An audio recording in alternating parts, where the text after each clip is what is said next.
जो खुदावंद के मकासद को नुमाइंद ना हो मगर इसी आलम में हस्ती और वो हस्ती है रसूल की हस्ती। सलावत पढ़िए। अल्लाहुम्मा सल्ली अला मुहम्मद व आले मुहम्मद। क्योंकि हमें किसी हस्ती में इताअत इलाही की अमली तस्वीर नजर आती है। अहले बैत की याद रखने में रिसालत माँ ने हर तरह से कोशिश। इरशाद होता है कि ऐ मेरे कलमा पढ़ने वालों, देखो मेरी इताअत करो, मेरे खुदा की इताअत करो और हमें जो साहिबान अम्र हैं उनकी इताअत करो।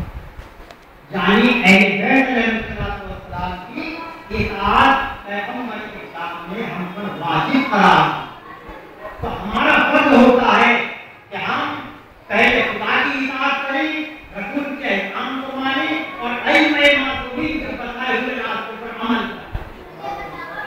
जो आज मुहर्रम की जान रात होती सारी, आज आप सफे कज़ा पर बैठे हुए हैं और अपने दिल में ये जज्बा लेकर आए हैं कि क्योंकि पैगंबर इस्लाम की हमें इताअत करनी है, जो हुक्म रसूल हुआ है हम उस पर अमल करें।